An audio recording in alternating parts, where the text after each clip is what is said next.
Beberapa orang peserta sudah hadir, semoga akan segera menyusul peserta yang lain. Sebelumnya, perkenalkan nama saya Ika Patmawati dari tim Sita Rasmi, salah satu tim yang menggagas Festival Acitya.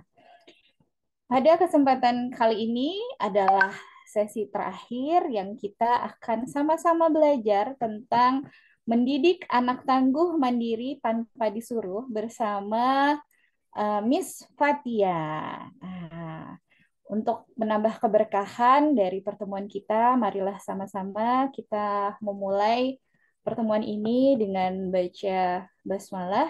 Bismillahirrahmanirrahim. Semoga keberkahan hadir pada kita semua, baik Miss Fatia yang akan menjadi narasumber, kemudian teman-teman panitia dari Festival Acitia yang sudah menggagas acara ini dan berproses hampir 2 bulan lamanya gitu ya, dan juga teman-teman semua sebagai peserta dari Festival Acitia ini, semoga kita semua diberkahi oleh Allah Subhanahu Wa Taala.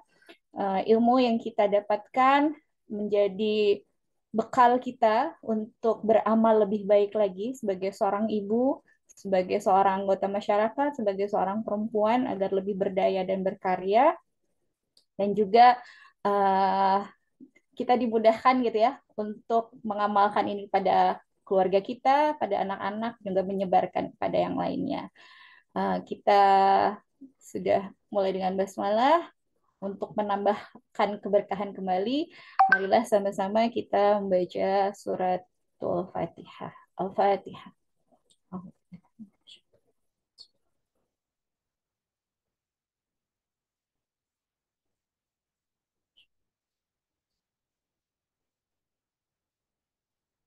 Amin ya rabbal alamin. Ya, sebagai pembuka, kita akan mengingatkan kembali sama teman-teman siapa sih penyelenggara dari Festival Acitya ini. Silahkan Teh Fani.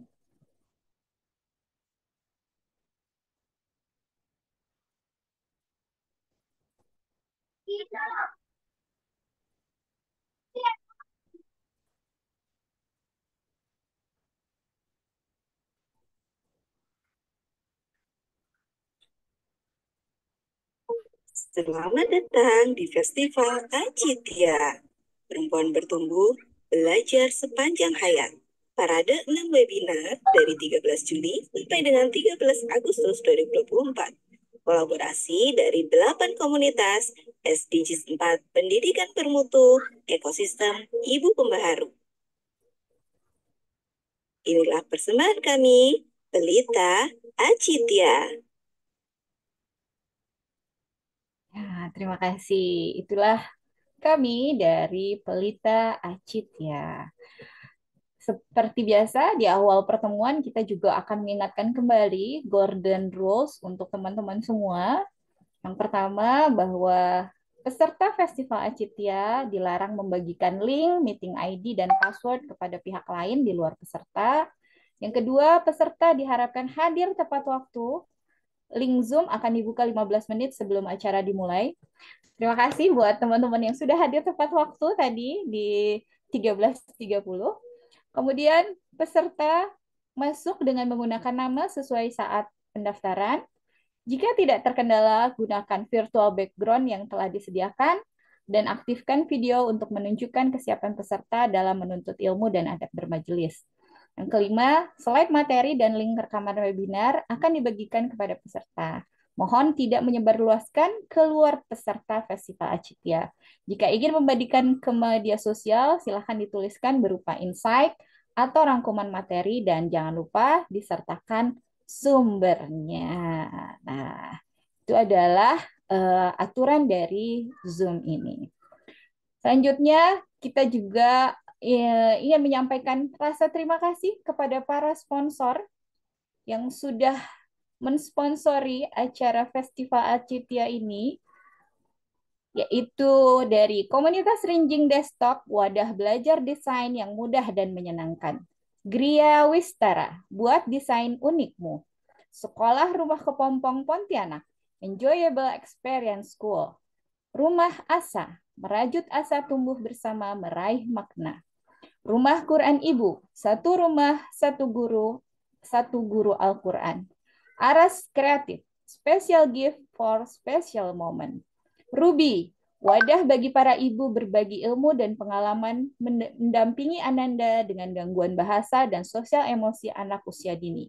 Kibarnesia, kibarkan kreasimu. Setjiwa, aku, kami, kita, nggak sendirian. KK Group, baju anak termurah.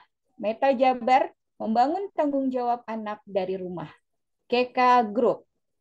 Dan media partner kita yaitu tafco.id, Ibu Profesional Kalimantan Barat, Ibu Profesional Marang Raya, Bengkel Bunda, Info Lomba Mewarnai, dan IPedia.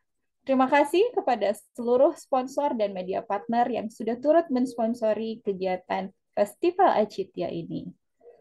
Alhamdulillah, kita sekarang pastinya udah nggak sabar ya ingin ketemu sama Miss Fatia dan juga ingin mendapatkan pencerahan. Nah, tak kenal maka ta'aruf.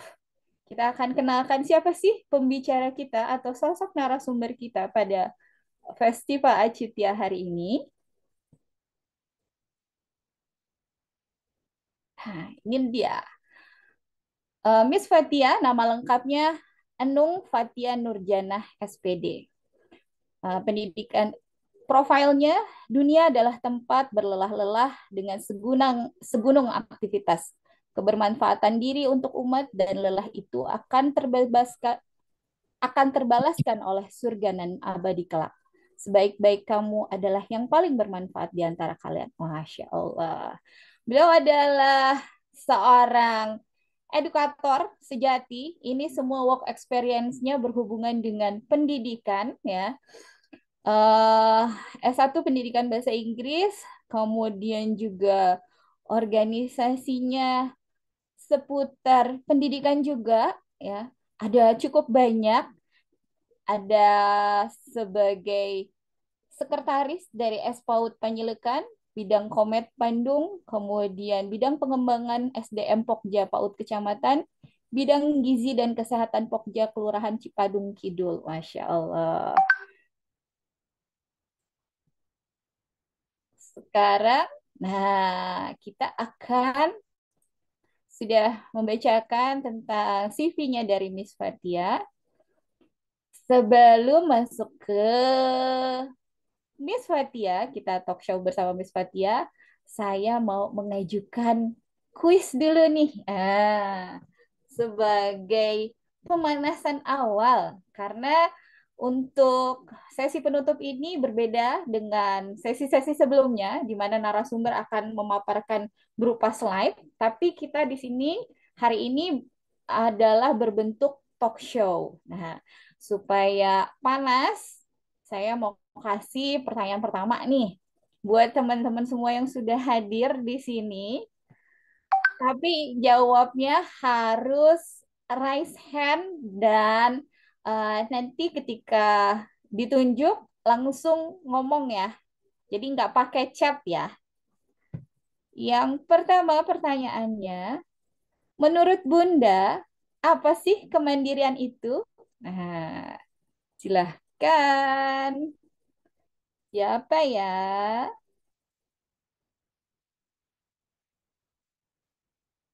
Biar penasaran nih ketemu sama Miss Fatianya. Dikasih pertanyaan pembuka. Halo, halo, halo. Ada yang mau angkat tangan gak nih?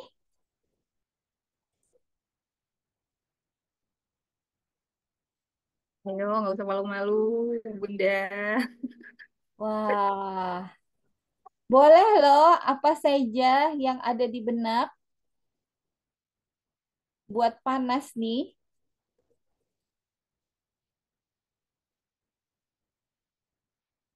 Halo?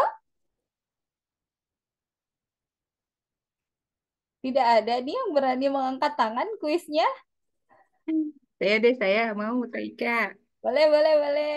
Silakan. Oh, Hmm, ada Mbak Sugiarti. Oh, oke. boleh, boleh. Boleh, boleh. Tani ngalah dulu ya. Oke. Teh Sugiarti, silahkan di open mic-nya. Silahkan Mbak.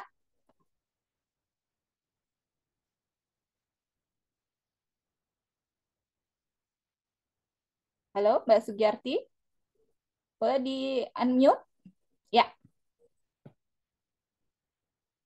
Off cam dulu aja ya. oke, nggak apa-apa. Kalau memang nggak bisa on cam. Kalau menurut yang ada di benak saya itu, kemandirian itu ketika seseorang bisa berdiri sendiri, melaksanakan apa ya kewajibannya dan bertanggung jawab atas apa yang telah dikerjakannya gitu. Wah, oke. Terima kasih Mbak Sugiharti sudah membuka kita dengan pendapatnya. Oh, udah langsung disimak nih sama Miss Fatia nih. Oke, kita ada satu lagi. Ada satu kuis lagi nih. Pertanyaan yang kedua. Siap-siap ya, siap-siap. Pertanyaan yang kedua, sebutkan ciri-ciri anak mandiri yang Bunda ketahui. Nah, tadi kalau kalau kemandirian itu apa? Tadi Mbak Sugiarti yang udah jawab. Sekarang ada siapa yang mau berpendapat tentang apa sih ciri-ciri anak yang sudah mandiri itu seperti apa? Kecepatan ya.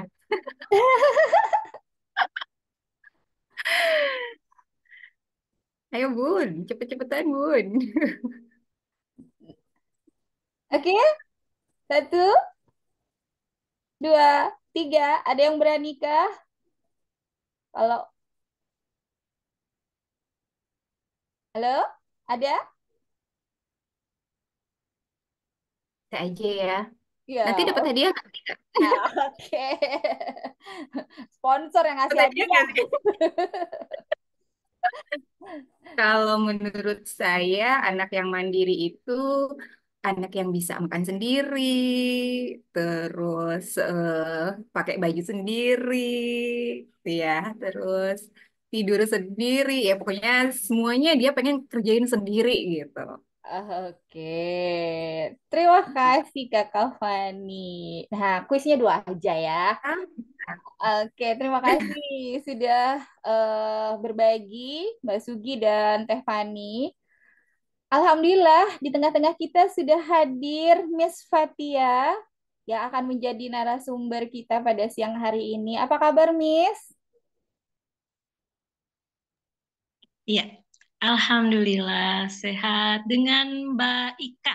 Iya Ya, betul. malam soalnya kita. Oke, siap.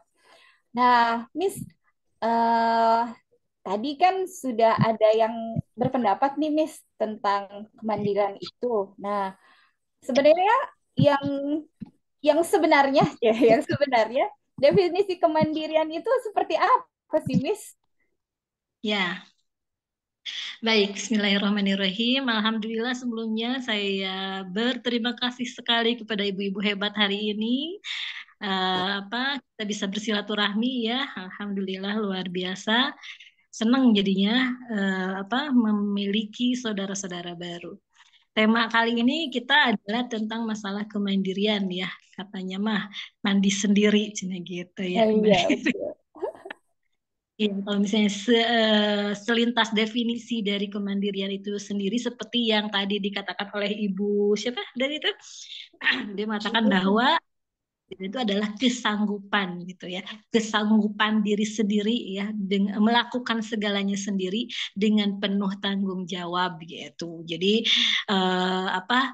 Ketika anak tersebut tanpa harus menunggu instruksi ya, bisa melakukannya dengan percaya diri gitu, dengan antusiasnya sendiri, dengan inisiatifnya, itu sudah termasuk kategori mandiri gitu. Ya. Oke, oke, oke. Nah, kalau ciri-cirinya sendiri, Nah, betul nggak deh yang tadi dibilang bisa makan sendiri, bisa gitu. Nah, itu contoh-contohnya ya. Jadi kalau misalnya bisa makan sendiri, itu proses latihan juga. Jadi intinya secara keseluruhan, ciri-ciri anak yang mandiri itu dia punya inisiatif sendiri.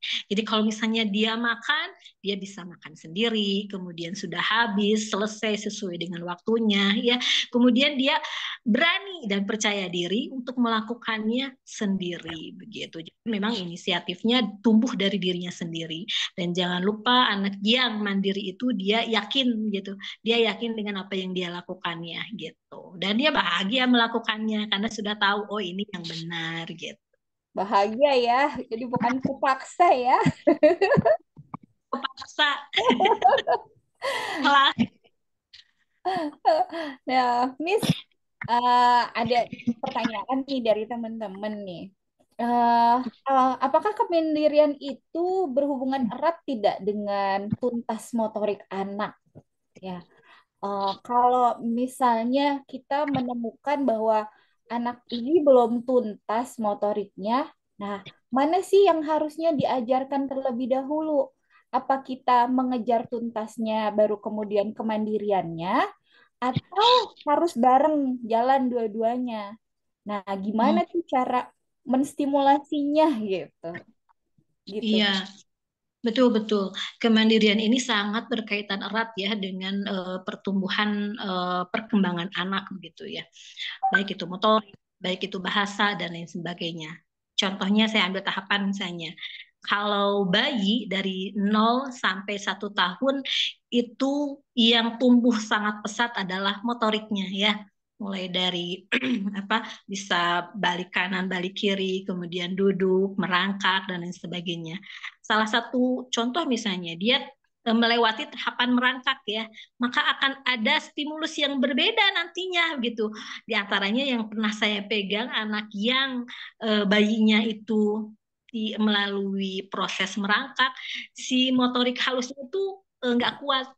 Kalau Oh, setiap kali pensil itu nggak bisa, karena dia tidak bisa tidak melalui proses pembelajaran merangkak konsep oh, kanan kiri. Kalau merangkak itu tangan kanan maju, kaki kiri maju gitu. mm, Saya mm. ini karena memang anak saya yang keempat melalui eh, proses terapi ini gitu. Jadi si terapisnya mengajarkan bagaimana anak ini harus belajar merangkak. Jadi anak saya itu melalui proses terapi yang cukup lumayan panjang karena di usia 2 tahun dia baru bisa berjalan. Jadi setidaknya ya 1 tahun tuh dia hanya bisa guling-guling aja, otomatis kan ada sesuatu nih. Nah, ketika kita konsultasikan dengan dokter tumbuh kembang, ternyata ini kena sindrom global. Jadi secara keseluruhan motoriknya memang harus distimulus. Penyebabnya diantaranya adalah beberapa kali selama 1 tahun itu sudah 4 kali dirawat ke rumah sakit. Jadi Oh, setiap ya ada kemampuan Allah. balik lagi ke nol seperti itu. Jadi memang untuk bangun tuh diajarin tarik kanan kiri, yang kanan harus nahan, diajarin seperti itu. Jadi memang harus ada perkembangan dan ada stimulus-stimulus yang supaya dia bisa begitu. Nah, kalau untuk usia bayi dari 0 sampai usia 1 tahun, dia nanti dilatihnya tuh bagaimana cara makan sendiri, mengambil makanan, koordinasi mata dan tangan kan ya, yang normalnya gitu ya. Kalau misalnya yang tadi seperti anak saya memang itu harus melalui terapi-terapi sebelumnya gitu sampai akhirnya dia alhamdulillah bisa berjalan di usia 2 tahun. Deg-degan enggak? Oh iya, Atuh deg-degan. sampai keluar air mata, ya Allah ayo deh gitu ya, ngajarinnya juga ayo ngajarin bangkit dari tidur supaya bisa duduk sendiri, kan duduk bisa tapi nggak bisa sendiri bangunnya gitu, diajar. Kemudian bagaimana cara merangkak itu, ayo deh ini tangan kanan maju ya, kaki kiri ayo maju gitu. Jadi proses ini lama gitu ya, tapi alhamdulillah sih semuanya dilalui dengan apa, dengan senang karena memang kebetulan saya pegang daycare, jadi ada anak yang memang seusianya gitu, akhirnya dia Oh, iya. termotivasi. Oh, ternyata anak aku tuh seharusnya bisa jalan kayak gitu. Aku juga bisa.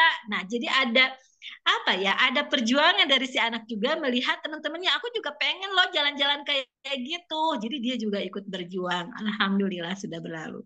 Jadi kalau untuk anak-anak yang normal, yang biasa usia 0 sampai 1 tahun itu sudah mulai diajarkan mengambil makanan ke mulutnya ya. Jadi kalau misalnya di kita anak-anak itu pakai menggunakan teknik yang BLW itu ya, jadi makanannya nggak pakai yang instan kayak gitu, tapi yang direbus sama megang gitu, terus memasukkan ke mulutnya sendiri. Belepotan? Iya, belepotan. Nah, salah satu contoh nih anak yang tidak diajarkan untuk mengambil makanan sendiri, menyuap sendiri dari sejak dini, nih dari sejak bayi, itu punya punya anak ya, punya anak saudara nih, anak saudara yang memang suapin aja tuh kerjaannya, motorik halusnya nggak bagus, lelah menulis itu gitu ya. Cuma Jadi dari itu ya? Dari apa makan sendiri itu ya berpengaruh ke sana. dia bisa mengkoordinasikan tangan itu dengan benar gitu. Kekuatan tangan hanya untuk jari-jarinya saja juga itu harus betul-betul diperhatikan. Jadi memang dari bayi saja itu supaya dia bisa mandiri makan sendiri itu bagaimana gitu ya. Hubungannya sangat erat. Nah, tadi bilang ini gimana nih kalau misalnya ternyata perkembangan motoriknya kurang seperti anak saya yang tadi. Tuntas ya. Nggak bisa loh, misalnya anak yang belum bisa apa-apa, kita maksa ayo makan sendiri, nggak bisa gitu. Ayo pegang makanannya, masukin ke mulut, dia motoriknya kan masih harus diterapi, harus terus diajarkan. Memang gitu, si motoriknya dulu distimulus semuanya sampai tahap perkembangannya betul. Contoh yang lainnya misalnya usia 1 sampai 3 tahun. Nah, ini perkembangan yang sangat bagus ya kan? Nah, itu harus hati-hati mengajarkan ke anak-anak. Untuk mengajarkan ke anak-anak pengenalan labeling nama, labeling anggota tubuh, mata, hidung. Tolong jangan diajarkan kalimat-kalimat yang salah. Misalnya mata, kita nyebutnya ata, ya. Hidung jadi hitung. Jadi kitanya yang mengajarkan hal-hal yang betul supaya mereka terus menyerapnya kayak spon begitu kalimat-kalimatnya. Beruntung kalau misalnya perkembangannya bagus gitu ya. Kalau anak saya beda lagi, usia 2 tahun itu masih suku kata akhir. Kalau mau makan tuh kan, ngerti nggak? Kan kalau mau. Jadi akhirnya, iya. Jadi kalau dari si Allah itu sarannya, anak harus mulai latihan menyusun kalimat. Jadi mulai dari suku kata, kemudian menjadi kata, kemudian menjadi kalimat, itu harus disusun, harus diajarkan. Misalnya anak nunjuk ke susu, kita harus ajarkan ke dia, Ade mau susu, seperti itu. Awalnya dia bilang susu. Nah, nanti dia akan tambah lagi mau susu. Nanti nambah lagi, Ade mau susu. Nah, gitu ya. Jadi kitanya juga yang harus mengajarkan ke dia gitu. Makanya saya kalau ke para asisten yang pegang anak-anak, kita yang harus bawel, kita yang harus berbicara banyak, mengajak mereka ngobrol, bercerita dan lain sebagainya. Jadi ibu guru terutama ya, orang tua juga sama. Jadilah orang tua yang senantiasa mendampingi anak, memberikan cerita, mendampinginya dalam mengerti perasaannya gitu. Jadi usia 1 sampai 3 tahun tuh sayang banget kalau dia hanya pegang gadget gitu ya, nggak dibatasi. Sekarang banyak ya gadget itu berpengaruh ya. Terus usia 1 sampai 3 tahun itu sudah mulai diajarkan BAK, BAB ke kamar mandi. Jadi toilet training. Jadi saya kalau misalnya ada yang daycare nih, kalau usia yang 3 tahunan ini sudah mulai toilet training nggak? Misalnya anaknya sudah mulai bisa bicara. Jadi kata kunci anak bisa diajak toilet training itu adalah dia bisa mengungkapkan keinginannya. Meskipun hanya gitu. Sudah kata kunci dia sudah bisa toilet training. Ya, kita ajarkan. Pipis. Jadi ketika sebelum dia toilet training, oh ada pipis, tiap itu ganti gitu. Kemudian proses yang selanjutnya ganti pempesnya sama pempes kain. Jadi dia merasakan sendiri, enggak enak, nah mau pipis ya, basah kan, enggak enak. Oh, jadi nanti lagi mah berkembang lagi. Kalau mau pipisnya sebelum pipis tuh aku sudah harus bilang. Gitu. Jadi usia usia yang bahasanya sudah keluar, dia sudah harus mulai dibiasakan toilet training. Saya pernah ya, anak siswa berapa tahun ya? 4 tahun. 4 tahun karena dia satu-satunya anak di rumahnya gitu. Jadi nggak belum punya adik gitu. Ibunya tuh pakai pampers ke sekolah Waduh, juga. kasihan. Oh, udah 4 tahun. Iya, Itu tapi itu berarti kan bisa ya, menghambat kemandirian selanjutnya ya kalau seperti itu ya. jadi selalu menganggap anak kecil. Begitu sih ibunya itu. Kenapa? Oh, ya ya ya ya. Dia sudah besar, sudah 4 tahun. Alhamdulillah toilet training selesai. Karena kan kalau usia 4 tahun, dia kan sudah ada hukum sosial nih dari teman-temannya. Udah. Akhirnya ada usaha sendiri dari dia untuk segera bisa begitu.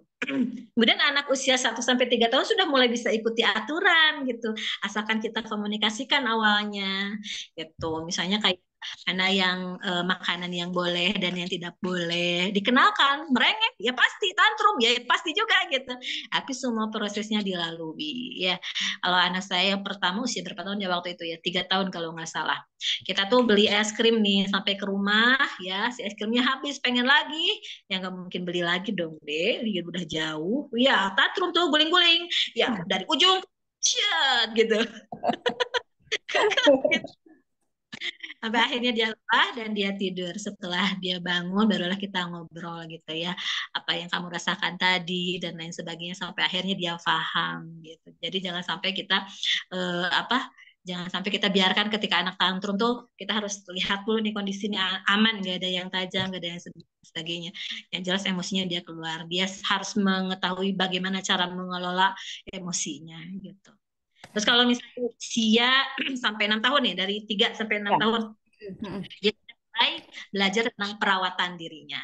Sudah mulai, nah, kalau di kita ini pembiasaan kalau di sekolah tuh ya, mulai datang, dia salim sama ibu gurunya, simpan di rak sepatunya, simpan tasnya sendiri itu sendiri ya, gitu. Kalau misalnya ada yang lupa gitu ya, atau memang masih baru, dia masih proses pembiasaan, kita selalu ingat. Oh, sepatunya yuk ambil. Nggak mau, aku mau di situ aja biar cepat pulang. Alasannya macam-macam. Iya, ya gampang, ayo simpan di rak, nanti keinjek-injek kalau hilang gimana, kalau kotor gimana, dia mikir oh iya ya berarti memang harus disimpan pada tempatnya. Jadi memang sudah mulai ke perawatan kebersihan, kayak cuci tangan sudah diajarkan, bahkan di sini sampai edik tuh cuci tangan tuh setiap kali pegang mainan sudah selesai cuci Cuci gitu tangan ya. lagi. Apalagi ada sanitizer kan nggak usah ke kamar mandi, langsung cuci. Ya, jadi kalau sudah dibiasakan ya insya Allah gitu. Jadi intinya itu pertumbuhan perkembangan motorik itu memang sangat berpengaruh dengan kedisiplinan yang akan kita ajarkan ke anak-anak. Dan yang paling utama komunikasi sebelumnya. Tiba-tiba anak dikasih tahu harus simpen sepatu di mana, padahal dia nggak tahu simpen sepatunya di mana, ya simpen sembarangan lah, nggak ada komunikasi dulu gitu. Oh, Dek, nanti Maya simpen sepatunya di rak sepatu, biar nanti kalau misalnya mau pakai lagi gampang ngambilnya dan lain sebagainya gitu. Jadi memang dikomunikasikan, diajarkan ke mereka mana yang harus dilakukan dan yang tidak boleh gitu. Tapi kita memang di sini membiasakan ketika hal aturan yang tidak boleh kita kemas dengan kalimat positif. Misalnya nih, jangan buang sampah sembarangan. Jadi jangannya itu kita kemas menjadi kalimat positif. Karena kenapa? Si otak itu dia akan menerima si kalimat negatifnya. Oh, kalau buang sampah sembarangan ya. Gitu. Oh gitu ya. Jadi hal kepala anak itu gitu, jangan lari-lari. Oh, berarti kata perintahnya teh harus lari-lari gitu. Oh, iya kadang kita nggak kepikiran kalau sampai kayak gitu ya. Nah itu gimana itu kalimat yang betulnya Harus itu menggunakan gimana tuh? jangan buang sampah sembarangan deh, sampahnya masukin ke tong sampah ya, supaya Oke, nggak oke, keinjek oke. dan nggak kotor. Jadi Ya, langsung ke misalnya yang diinginkan gitu ya Teh? betul. Kalau misalnya anaknya lari-lari, tenang-tenang, hati-hati, sini-sini, gitu, ke pinggir. Jadi memang semuanya dikemas dengan kalimat positif supaya dia langsung klop di kepalanya teh itu kata perintahnya teh. Karena kan kita gitu ya. Kalau misalnya ke anak itu menginginkan sesuatu tapi menggunakan kalimat negatif, akhirnya itu yang dilakukan. Saya pernah punya temen nih, baru punya 2 anak laki-laki dua-duanya. Setiap kali pulang sekolah bajunya selalu kotor. Jadi setiap kali mau jangan kotor, jangan main kotor. Oh, jadi main kotor, ayo main kotor. Oh.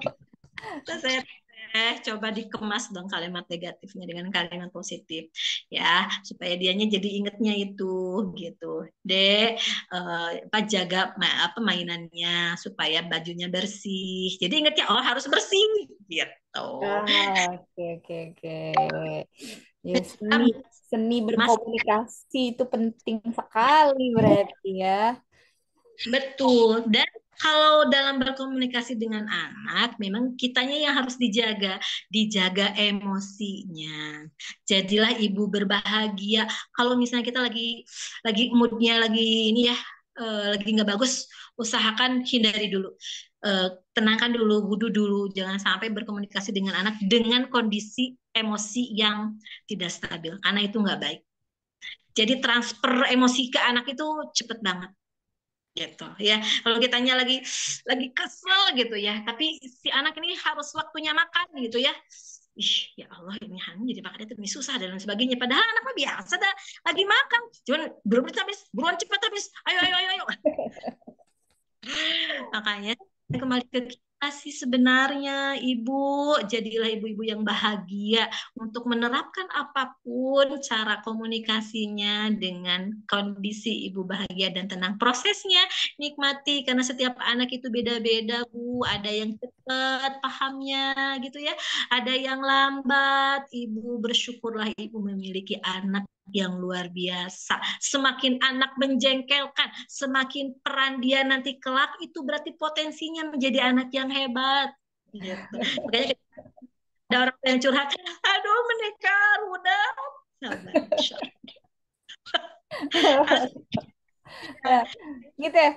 Kalau misalnya anaknya udah gede nih, usia SD gitu, kita mungkin waktu usia apa usia dininya kita nggak terlalu merhatiin nih teh gitu.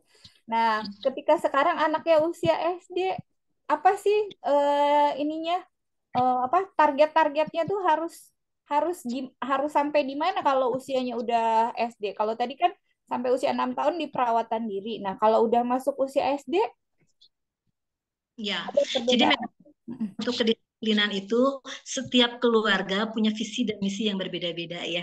Saya sebelum ke situ coba ini kan dulu ke para ibu-ibu bahwa kita harus paham nih. Anak usia PAUD sampai usia 6 tahun yang dibutuhkan itu adalah ayah ibunya. Maka ceritanya juga kata ibu aku juga ya, harusnya begini. Segala kata ibu aku, kata ayah aku. Wah, itu bangga banget sama ayah dan ibu. Ketika usia SD yang mereka banggakan, Ari Umi kata ibu guru juga dah usia begini. Oh, oke, oke, oke, oke. Yang jadi panutannya. Ketika usianya SMP sampai usia SMA, nah itu sudah mulai kata teman aku, gitu. Kata teman aku yang diikutinya. Emak bapaknya kemana gitu ya.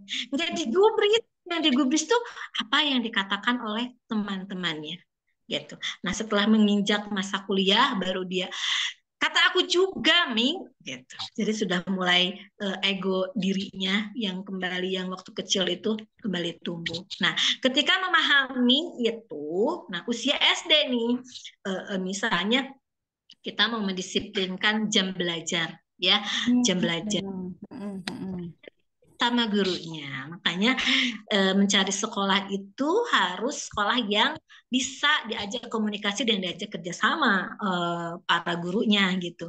Makanya kalau di saya di Pelangi Ilmu itu ada kontrak belajar dengan para orang tua.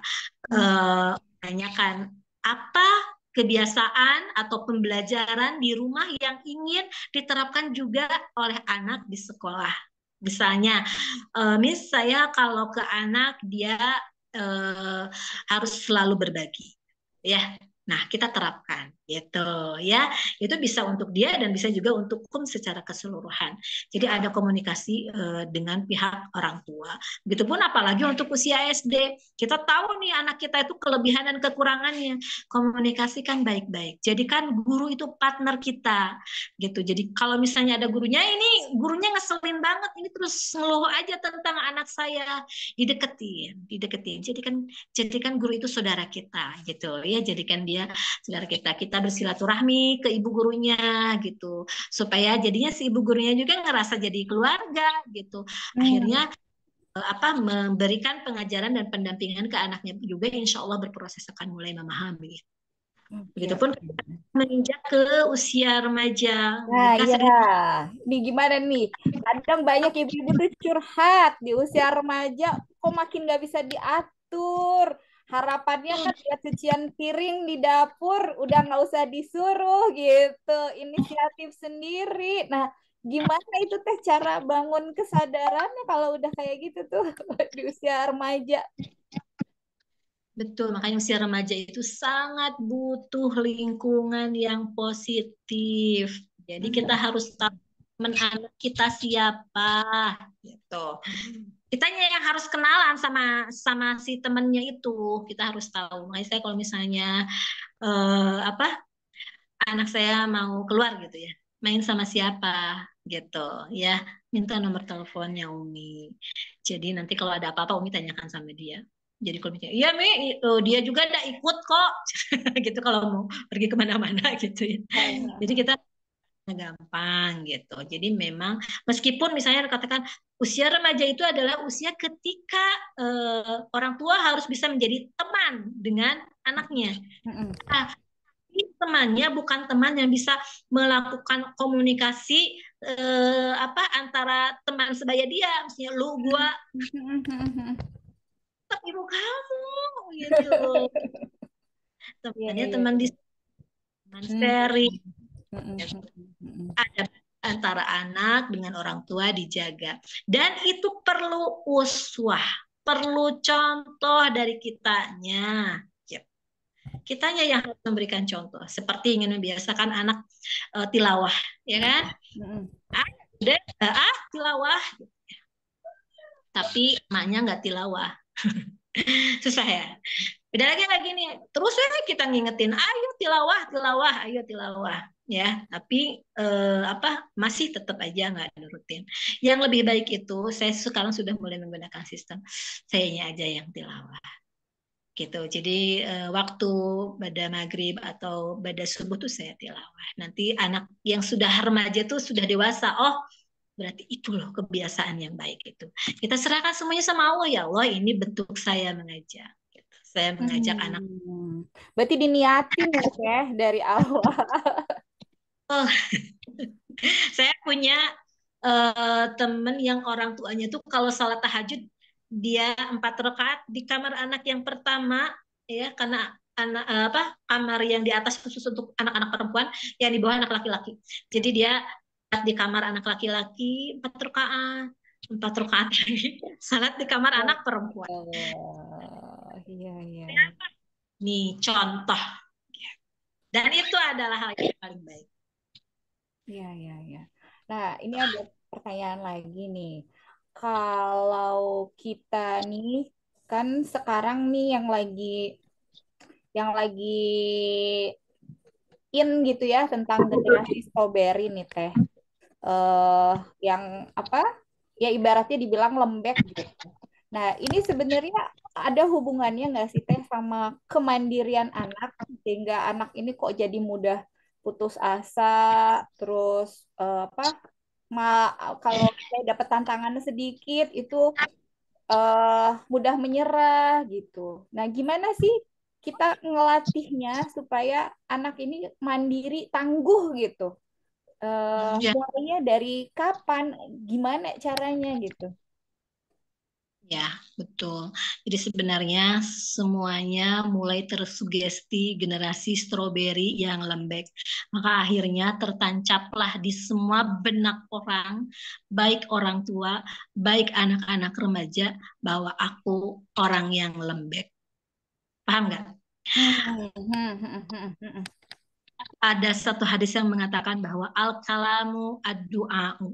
Setiap omongan itu adalah doa. Maka berhati-hatilah dengan doa. Gitu, ya. Jadi generasi apapun, generasi Z, generasi strawberry, dan lain sebagainya. Ketika kita mengatakan bahwa semua bisa menjadi soleh dan pasti soleh, gitu.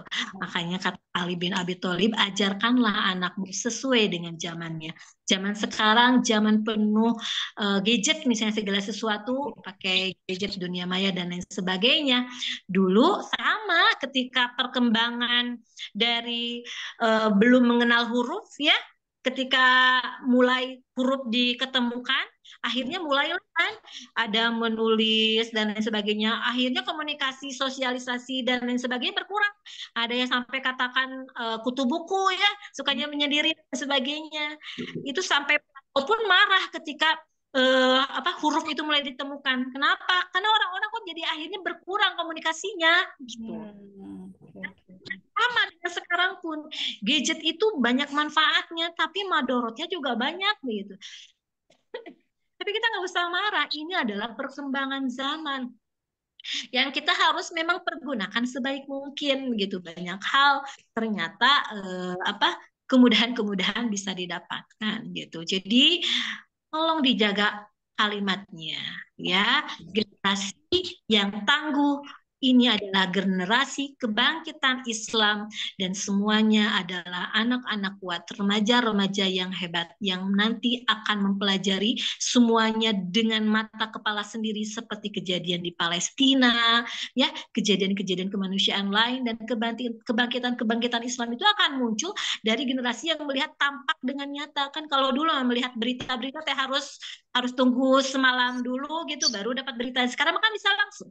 Jadi mereka bisa langsung memahami itu. Jadi mulailah dari ucapan kita mengatakan kepada generasi yang sekarang adalah generasi yang tangguh, generasi yang akan membangkitkan kembali ad-din gitu. Jadi intinya ketika kita menguatkan kalimat kita insya Allah, maka anak-anak kita pun akan menjadi tangguh gitu ya.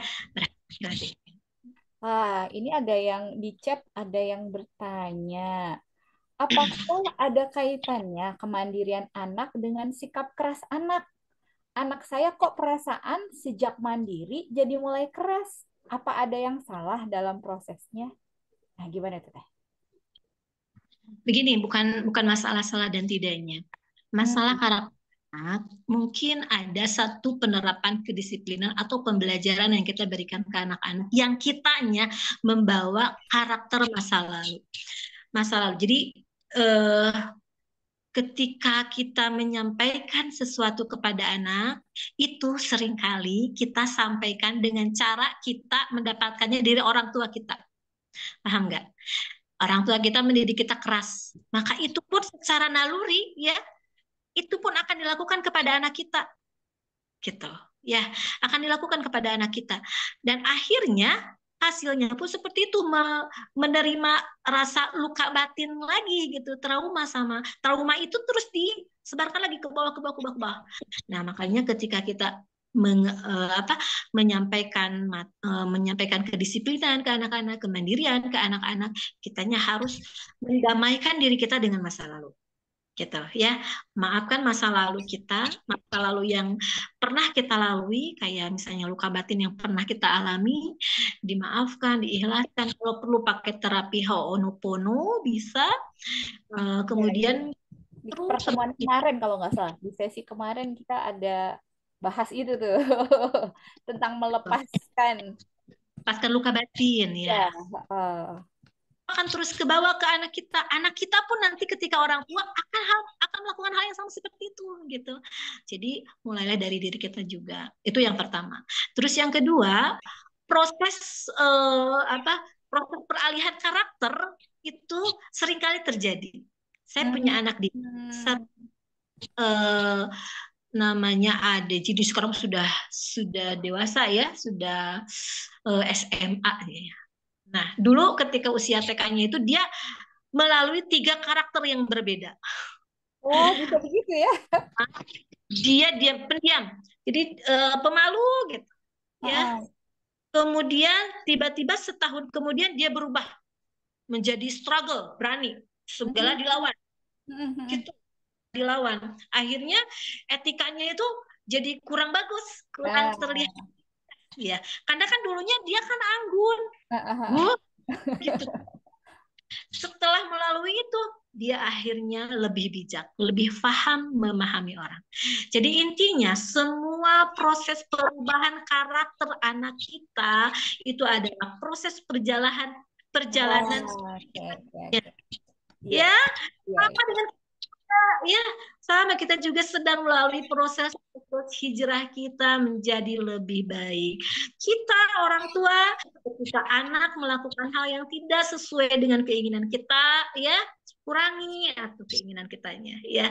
Tidak ada anak yang sempurna, tidak ada orang tua yang sempurna sama sekali. Kita manusia itu tidak akan pernah luput dari hilap dan salah, gitu ya. Jadi intinya doakan mereka, ya, komunikasikan dengan baik, insya Allah semuanya berproses.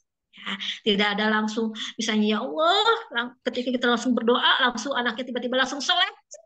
Subhanallah. Eta ma'atuh sulap. Berarti setiap anak punya prosesnya masing-masing gitu ya Teh ya. Tinggal Ya, kita jadi orang tua harus sabar gitu ya ngikutin prosesnya. Kadang dan kita pengennya lihat, ih anak orang lain umur segini udah bisa begini, kok ini belum gitu ya. Sampai beda. akhirnya nanya apa gimana ya cara-caranya gitu ya Teh. Itu berarti kemandirian itu bisa bisa tadi ya pencapaiannya setiap anak bisa beda-beda gitu ya Teh ya. Beda-beda, setiap anak beda-beda. Yang jelas kata Rasulullah, kita orang tua nanti akan dimintai pertanggungjawabannya dalam mendidik anak. Ketika kita sudah melakukannya dan hasilnya masih kurang baik, misalnya ya, serahkan semuanya sama Allah. Karena hasil itu adalah hadiah dari Allah. Sedangkan proses perjuangan kita itu adalah ladang pahala kita untuk meraih surganya. Ya Allah, dalam banget ini. Ini ada lagi nih Teh, ini contoh kasus. Ah, anak saya usia 2 tahun 4 bulan. Sudah bisa bicara bahkan diajak ngobrol. Bisa juga mengungkapkan perasaannya. 2 hari ini toilet training, alhamdulillah sudah bisa. Tapi kenapa ya dia kurang berani? Agak susah juga bersosialisasi kalau di tempat baru apalagi ramai. Jadi harus sama ibu aja. Masih sering nangis kalau minta sesuatu. Nah, gimana caranya supaya menumbuhkan kemandiriannya? Anaknya usianya 2 tahun 4 bulan, Teh. Iya, jadi intinya dari usia PAUD itu adalah usia yang sangat membutuhkan orang tua. Bahkan tubuh adalah tempat bermain yang ternyaman. Guling-guling, kalau dulu mah cum angge ya, cum angge seperti itu, ya subhanallah. Jadi intinya ketika anak bisa dikategorikan dia pemalu dalam bersosialisasi, ya ajak selalu untuk menemui komunitas-komunitas yang banyak anak yang seusianya gitu. Malu, gak usah dipaksakan. Pokoknya mah kita kenalkan dulu lingkungan ramai itu seperti ini gitu. Hanya sesekali dua kali kayak gitulah.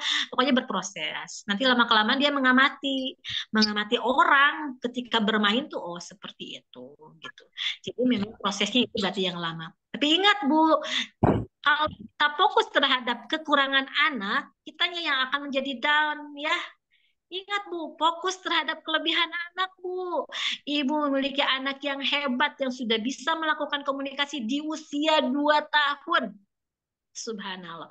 Berarti dia bisa dikembangkan sisi yang lebihnya. Yuk, bacakan dia cerita. Ya, sehingga bahasanya akan terus berkembang lebih baik, kognitifnya juga akan berkembang lebih baik. Nanti sosialisasinya seperti yang tadi, kenalkan, dibawa sesekali gitu. Nggak usah dipaksakan, ayo atuh main, alami aja Bu. Nanti dia juga akan lama-kelamaan mengamati. Insya Allah banyak pembelajaran yang nanti dia dapatkan. Cuman prosesnya bersabar ya Bu. Anak punya kelebihan dan kekurangannya.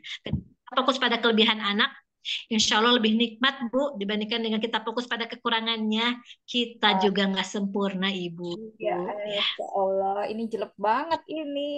Fokus pada kekuatan anak, kadang kita tuh lebih gampang lihat kekurangannya, Masya Allah. Teh, ada lagi pertanyaan. Anak saya usia 18 bulan. Sekarang kadang bilang pipis dan tapi kalau dilepas diapersnya dan diajak ke kamar mandi malah nggak keluar. Nah, gimana teh?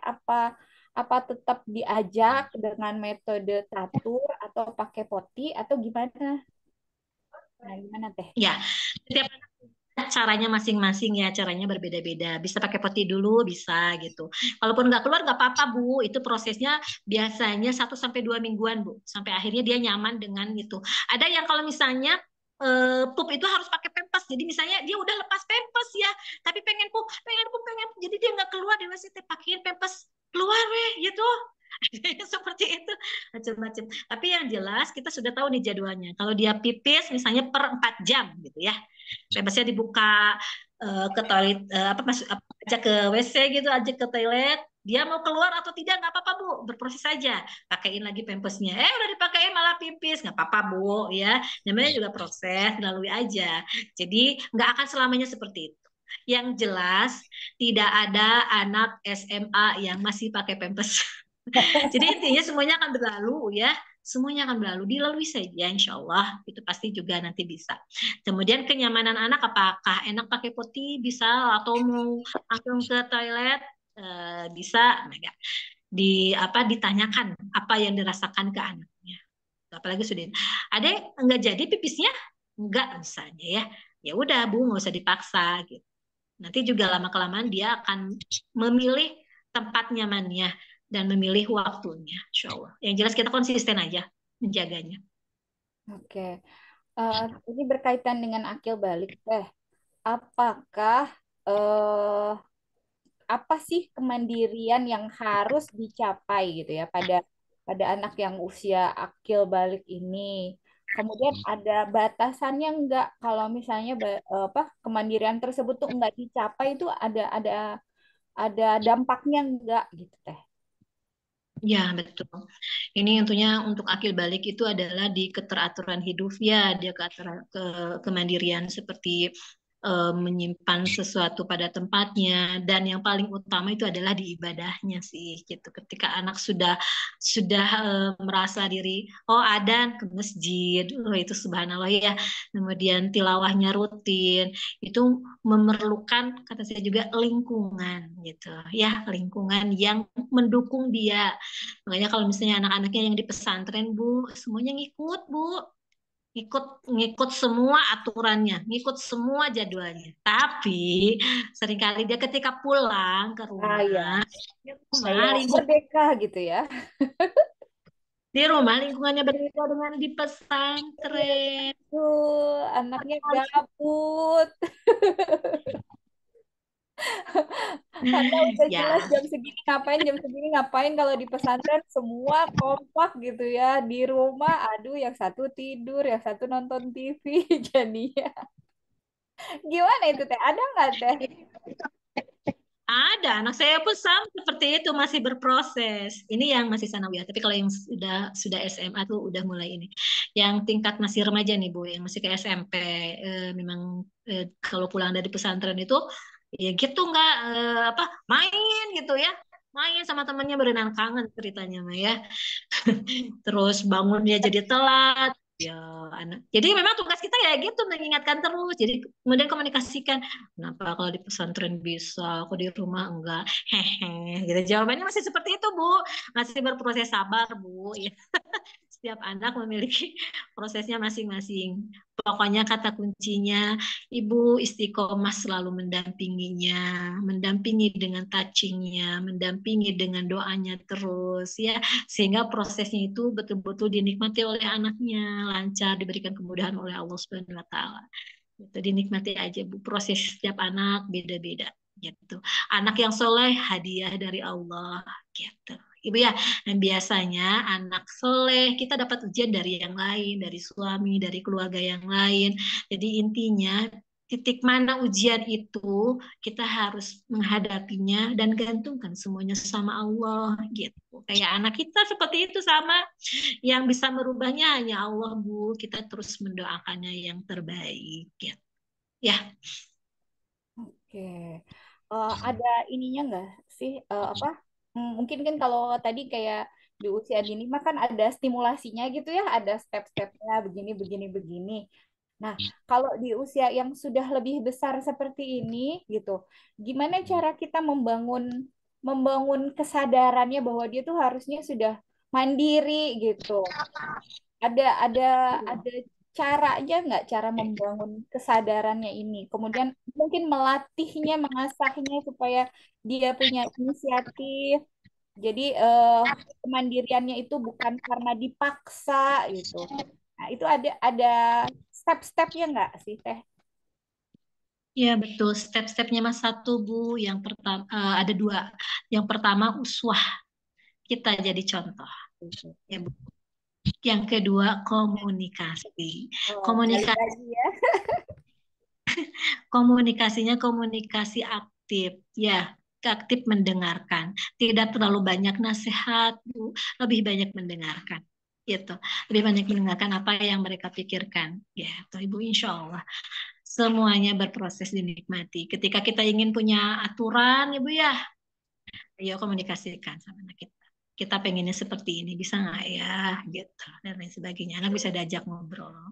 Ketika dia susah diajak ngobrol, melalui pendekatan-pendekatan, melalui pendekatan langit dulu Bu, insya Allah. Prosesnya setiap anak berbeda-beda. Ada yang lama, ada yang sebentar. Ibu, disitulah pahala kita. Yuk, jadikan diri kita uswah, jadikan diri kita terus lebih baik dekat sama Allah Bu.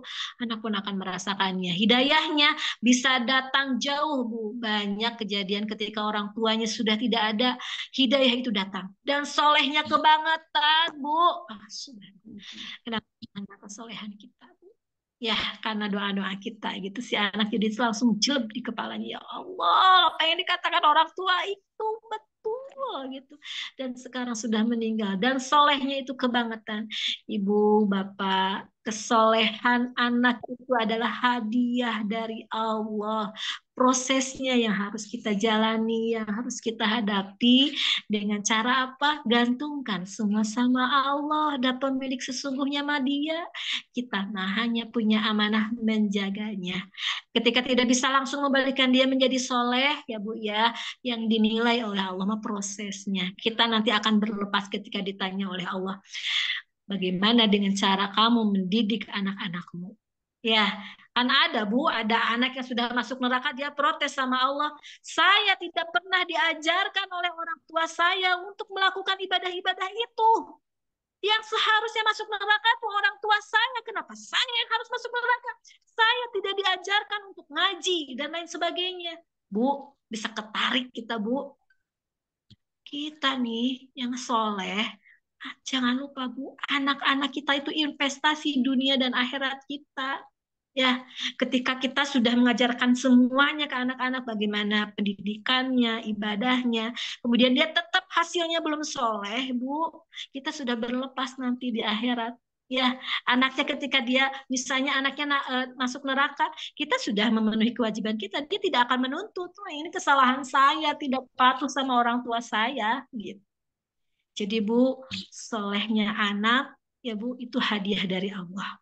Ya Bu, terus berjuang, menjalani semuanya, mendampingi anak-anak dengan uswah kita, ya, dengan komunikasi yang baik. Gantungkan semua sama Allah. Ya, Masya Allah. Iya. Itu kadang kita suka lupa ya. Kalau saya deh, Hmm. bukan bukan kita kali ya saya. Kalau udah melihat segala sesuatu yang di luar ekspektasi itu responnya marah dulu gitu. Lupa buat menggantungkan dulu sama Allah ikhtiar tadi uswahnya. Ini ada pertanyaan lagi nih Teh. Anak saya sejak masuk SD jadi berubah yang biasanya sensitif, ada suara yang tinggi aja nangis, sekarang malah dia yang sering bernada tinggi. Nah, itu gimana itu Teh? Apa wajar nggak sih sama perubahan seperti itu? Iya, Bu, setiap anak memiliki proses perubahannya masing-masing ya, Bu. Ya, mungkin dia banyak melihat teman-temannya seperti itu gitu. Nanti kita tinggal komunikasikan ke anaknya. Itu teh kenapa baik atau tidak dan lain sebagainya. Ya, ketika misalnya sukanya teriak-teriak, marah-marah dan sebagainya, proses peralihannya seperti itu, nanti kita komunikasikan. Ibu komunikasikannya komunikasi mendengarkan aktif. Kalau kita biasanya menamakannya adalah teknik mendengarkan aktif. Bagaimana teknik mendengarkan aktif? Tanyakan tentang kasusnya. Apa perasaanmu ketika kamu teriak-teriak? Tanyakan apakah itu betul? Biarkan dia yang menjawab. Kita Nah, mah hanya dia ya. Kemudian biarkan dia memilih keputusannya. Oh, jadi kalau nanti kamu mau teriak-teriak terus atau enggak? Aku mau teriak-teriak. Oh, gitu. Berarti coba. Enggak apa-apa, mah gitu ya. Misalnya aku biarin mereka jadi nggak suka sama aku, biarkan Bu dia mengambil oh, oke. keputusan gitu. Yang Oh, jelas kita konsisten MA-nya mendengarkan aktifnya gitu ya. Biasanya sebelum tidur itu lebih enak, lebih kerekam. eh, Alhamdulillah. Ini kayaknya sudah nggak ada lagi pertanyaan ini ya. Sudah habis teman-teman? Atau mungkin ada yang mau raise hand ingin bertanya langsung? Yang di chat sudah saya bacain semua.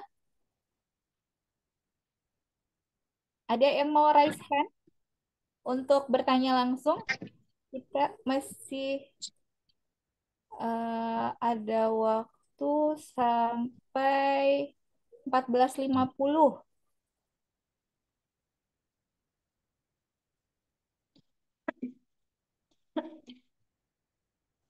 Ada? Ada yang mau raise hand langsung? Ada. Udah selesai nih yang ada di ini. Ada di chat sudah selesai.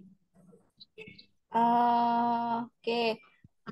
Mau ada door prize lagi nih, satu lagi. Door prize satu lagi. Nah, kan sudah banyak nih kita ngobrol sama Miss Fatia ya tentang kemandirian pada anak usia dini 0 sampai 3 bisa apa, 3 sampai 6 bagaimana, kemudian di usia SD, kemudian di usia SMP, SMA, bahkan sampai tadi apa kita banyak nasihat langit lah ya, intinya mengingatkan lagi tanggung jawab kita tuh sebagai orang tua kepada Allah. Nah, saya mau minta siapa saja yang ada di sini boleh open mic. Insight apa yang teman-teman dapat dari talk show kita hari ini bersama Miss Fatia tentang kemandirian? Kalau tidak ada pertanyaan, boleh bercerita perasaan apa gitu ya. Kalau tadi ya bertanya perasaan anak, nah sekarang bertanya perasaan sama teman-teman yang hadir nih mendengar perbincangan kita. Ada insight apa yang didapat? Boleh? Ada yang mau mengungkapkan perasaannya? Kayaknya malu-malu ya pesertanya ya.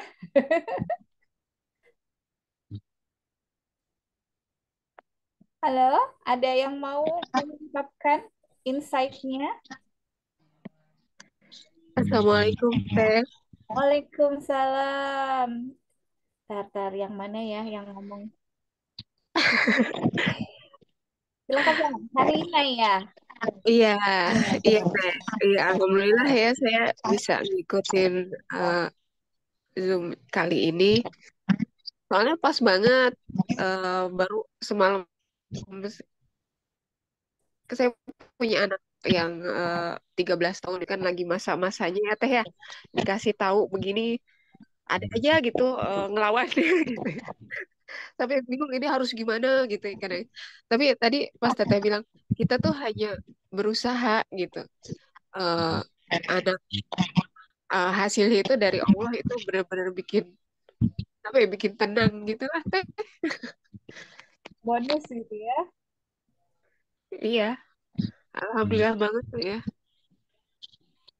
Terus mungkin ada pertanyaan juga teh, kalau untuk menangani anak yang mungkin karakternya itu dia apa yang ada di perasaan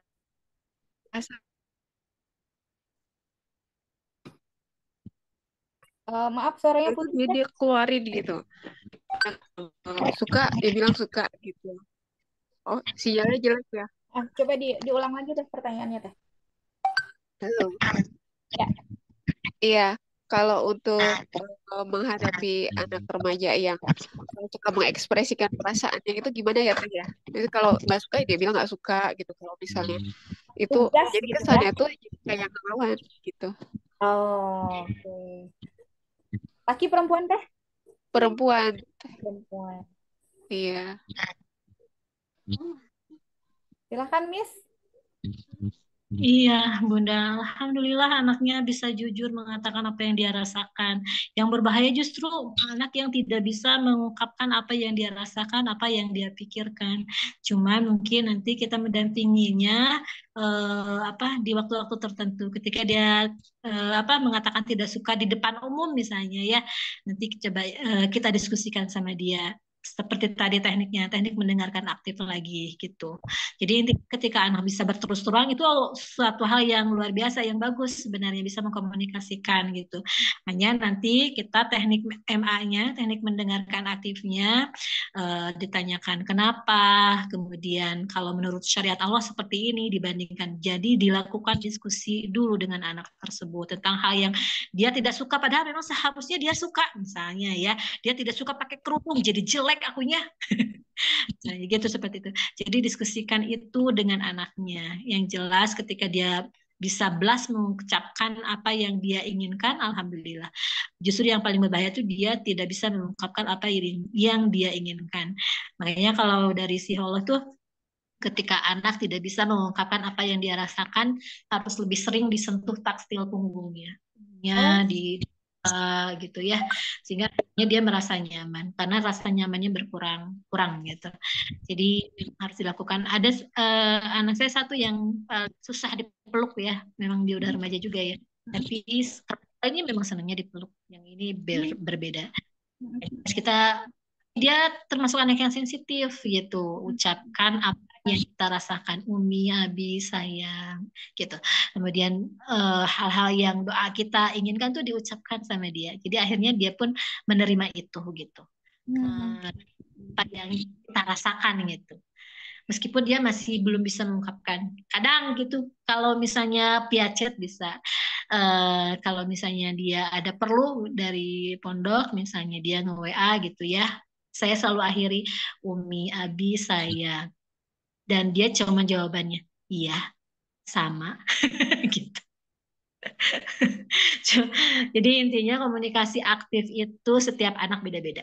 Ya, yang jelas kita lakukan senantiasa mendengarkan aktifnya, ya. Dan memang itu sesuai dengan kondisinya, harus harus lihat kondisinya nyaman atau tidak gitu. Jadi lihat situasinya.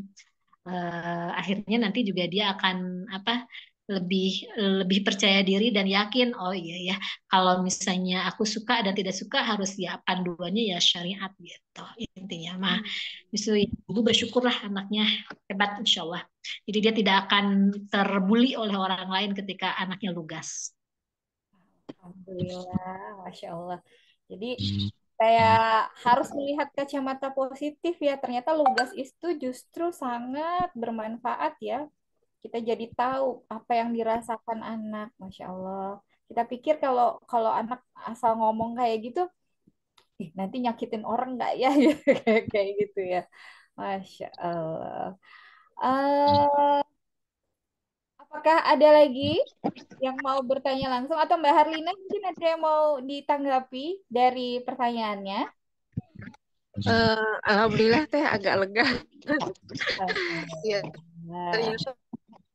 ternyata itu kelebihan dia selama ini saya mikirnya kamu jangan tahu, malah saya sering ngomongnya kayak gitu kan. Kalau terlalu ekspresif kan takutnya temennya nanti salah tangkap apa gimana gitu, nanti takut banyak musuh apa gimana, saya sering ngomong gitu. Salah ya. Salah nggak tuh?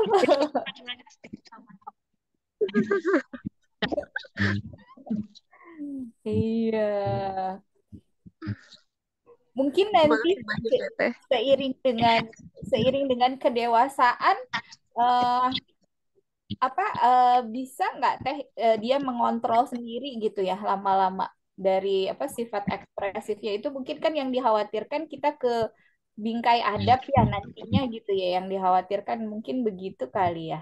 Tapi ada nggak yang harus kita maksudnya kita tanamkan sama anak nggak teh?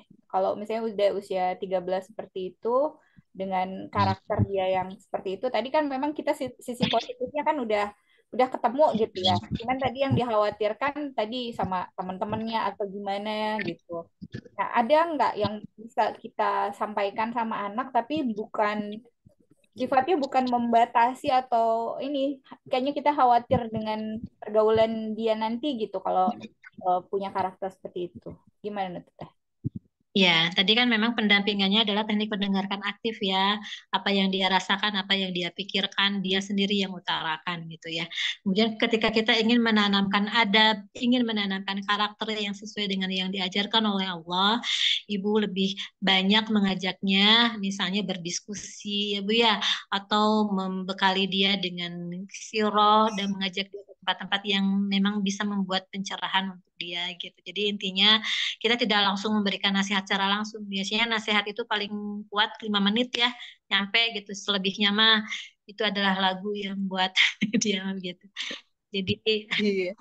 banyak kemas apa yang kita harapkan ke anak ya, ungkapkan. Dan kekhawatirannya tutupi dengan istighfar. Setiap orang tua seringkali khawatir ya Bu ya, seringkali takut Betul. dihadapi oleh anak ya Bu ya. Nah, kita Iya.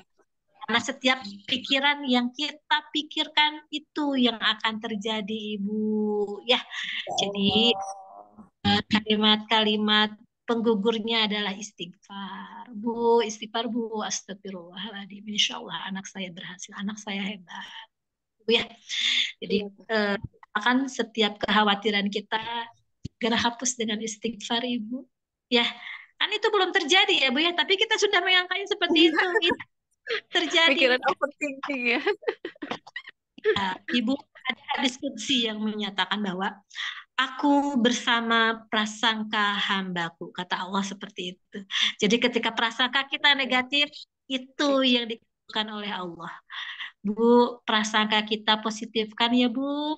Ya, banyak doa dari prasangka-prasangka kita. Ketika ada prasangka negatif, luluh lantahkan dengan istighfar. Astagfirullahaladzim. Ibu ya, astagfirullahaladzim. Supaya hal itu tidak terjadi, Bu, biasanya saya setelah sholat subuh tuh menghapus semua pikiran-pikiran negatif dengan banyak istighfar, astagfirullahaladzim, kemudian merefleks segala sesuatu yang pernah menyakitkan diri kita dengan terapi yang memaafkan. Saya mencintaimu, saya menyesal, maafkan ya Allah, terima kasih sudah menjadikan ini sebagai ujian, menjadikan ini sebagai karunia buat saya menjadi lebih kuat. Terima kasih ya Allah gitu. Kemudian ketika hal-hal negatif ada tersirat, astagfirullah, astagfirullah, lindungi kami semua ya Allah. Hapuskan semuanya dengan istighfar Bu. Ibu akan menjadi lebih tenang insya Allah. Amin. Atur nuhun teh. Makasih banyak. Sama-sama Bu. Satu lagi, rasanya tertampar diri ini Teh, terutama untuk anak saya yang pertama, remaja laki-laki.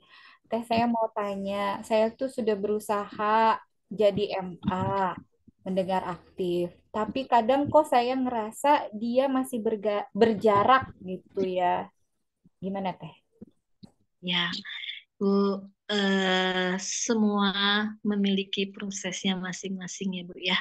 Semuanya memiliki proses. Apalagi anak-anak remaja sekarang kan memang mereka lebih asyik dengan dunianya.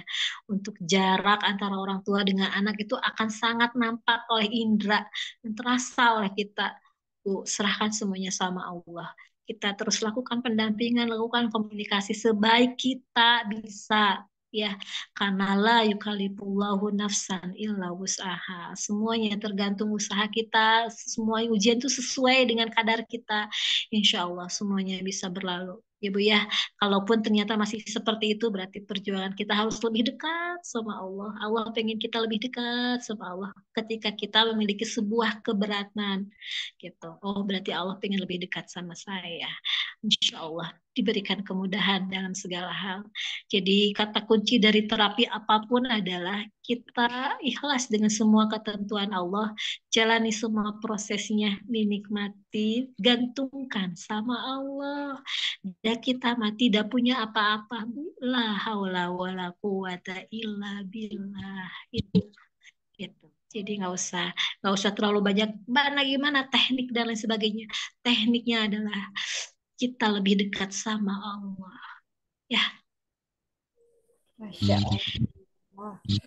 Ya, tekniknya ini kata kunci berarti ya, kata kunci terakhir dari sebuah yang kita pelajari adalah menggantungkan semua prosesnya, menggantungkan hasilnya kepada Allah Subhanahu wa taala. Teteh kita ada di ujung. Ini manggilnya gado-gado ya, Miss, kadang Teteh, maafkan. Berasa jadi akrab walaupun ketemunya lewat Zoom begini. Semoga nanti kalau ke Bandung saya bisa silaturahim, Teteh. Saya di amin. Badung di Ujung Berung. Tuh deket teh saya di Panjelekan, deket UIN. Iya, iya. Tapi orang tua yang di sana, saya mah tinggal di Bogor. Enggak. Kita mungkin ada satu closing statement penutup untuk pertemuan kali ini buat kita semua yang sedang menemani anak-anak kita untuk bertumbuh menjadi generasi yang mandiri, generasi yang tangguh tanpa disuruh gitu. Ada closing statement deh buat kita semua. Iya, iya betul. Eh, saya mungkin ingin berbagi sama ibu-ibu tentang bagaimana supaya kita bisa memiliki anak-anak yang mandiri, yang tanpa disuruh, ya Bu ya. Semakin dekat kita dengan Allah, semakin kita mudah menjalankan semuanya. Semakin kita lebih ingin memiliki anak yang soleh, ya Bu ya, maka insya Allah Allah pun akan mewujudkannya. Gantungkan semuanya sama Allah. Jadilah ibu yang bahagia. Bersyukurlah ibu memiliki anak yang akan menjadi investasi dunia dan akhirat ibu. Bersyukur menjadi sebuah kata kunci lanjutan dari segalanya. Karena ibu yang bersyukur akan memberikan kecerahan kepada keluarganya, anak-anak yang bahagia, penuh syukur, dan mereka pun akan tumbuh dengan pendampingan Allah tentunya, insya Allah. Masya Allah. Alhamdulillah. Alhamdulillah kita sampai di penghujung. Untuk kenang-kenangan, kita mau ambil foto dulu. Silahkan teman-teman. Eh, teman-teman yang mau membuka kamera.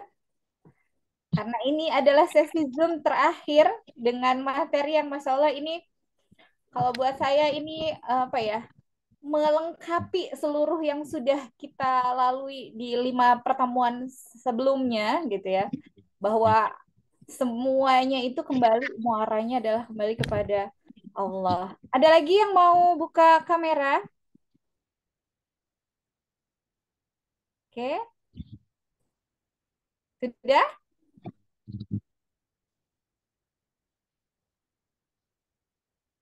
Oke, Stefani, silahkan. Kayaknya ini aja yang buka kamera. Ya, siap ya. 1, 2, 3. Start. Sebentar. sekali lagi ya. Satu, gaya bebas coba Bu Ibu. Yang lebih ceria. Oh ya. Satu, dua, tiga. Ya, sip. Terima kasih. Ya, alhamdulillahirabbil alamin.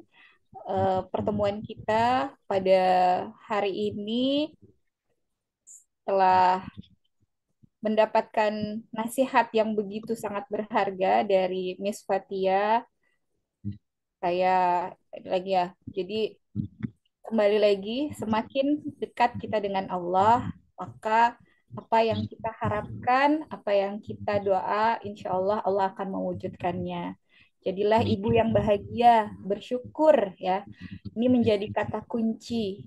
Kalau kita menjadi ibu yang bahagia dan bersyukur, insya Allah jalan kita untuk mendampingi anak-anak kita diberikan kebahagiaan juga, anak-anak juga akan bahagia didampingi oleh ibu-ibu yang bersyukur.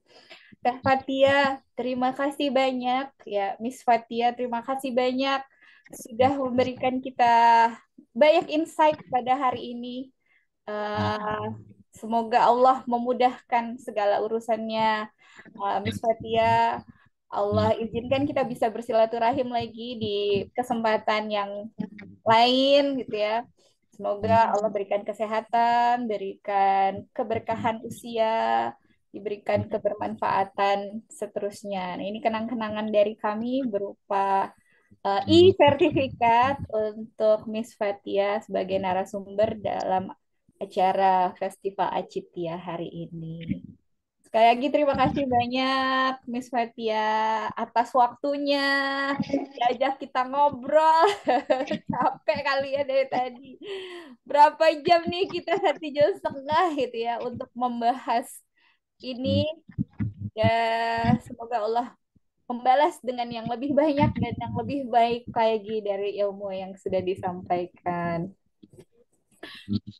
Saya juga mengucapkan terima kasih kepada media partner, kepada sponsor pada hari ini yang sudah turut mensukseskan acara kita dari komunitas Rinjing Desktop, Gria Wistara, Sekolah Rumah Kepompong Pontianak, Rumah Asa, Rumah Quran Ibu, Aras Kreatif, Ruby, Kibarnesia, Setjiwa, KK Group, Meta Jabar, KK Group, Tafco.id, Ibu Profesional Kalimantan Barat, Ibu Profesional Malang Raya, Bengkel Bunda, Info Lomba Mewarnai, dan IPedia.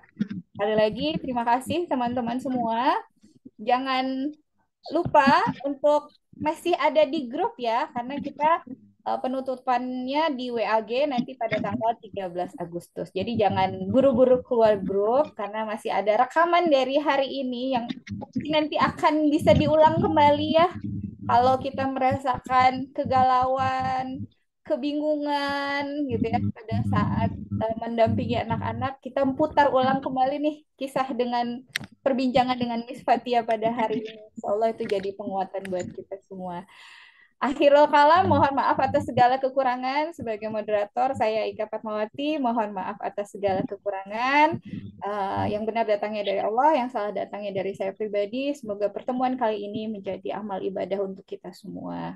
Dan Allah mudahkan kita untuk menjadi orang tua yang solih, solihah, yang bisa mendampingi anak-anak kita menjadi anak-anak yang tangguh, mandiri, tanpa disuruh. Assalamualaikum warahmatullahi wabarakatuh. Sampai berjumpa di pertemuan yang akan datang. Semoga nanti ada kelanjutannya ya. Sampai jumpa teman-teman semua. Izin rep ya Teh. Ya, Assalamualaikum. silakan. Waalaikumsalam warahmatullahi wabarakatuh. Terima kasih, Miss.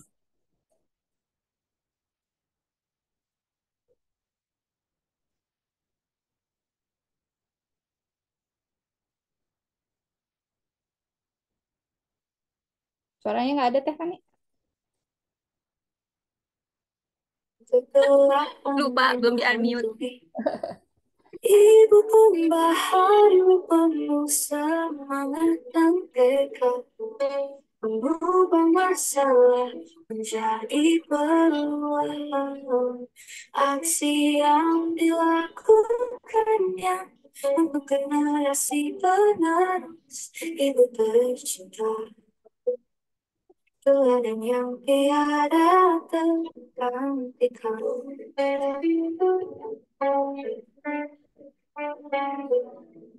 Dengan karunia, ia membangun harapan, mengubah tantangan menjadi keberhasilan. Setiap langkahnya penuh perjuangan, ibu pembaharu penuh dalam perubahan.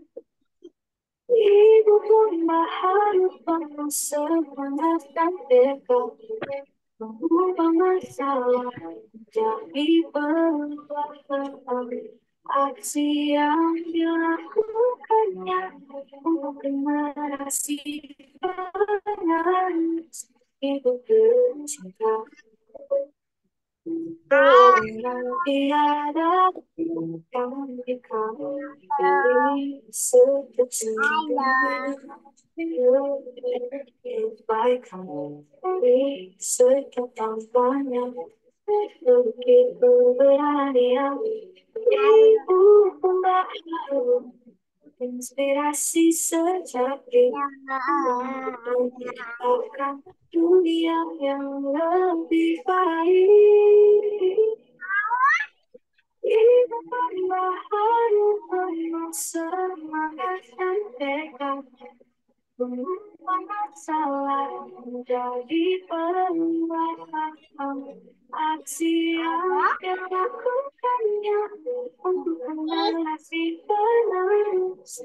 Hidup terus ada yang tiada tergantikan.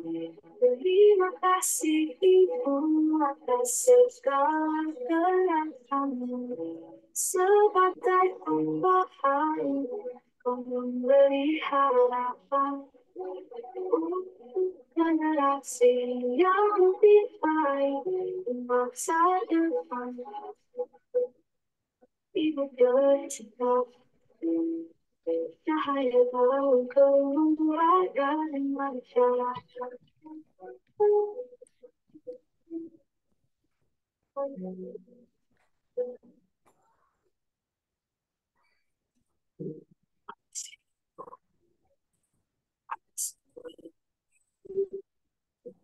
Sebagai pembaharu kau memberi harapan untuk generasi yang lebih baik di masa depan.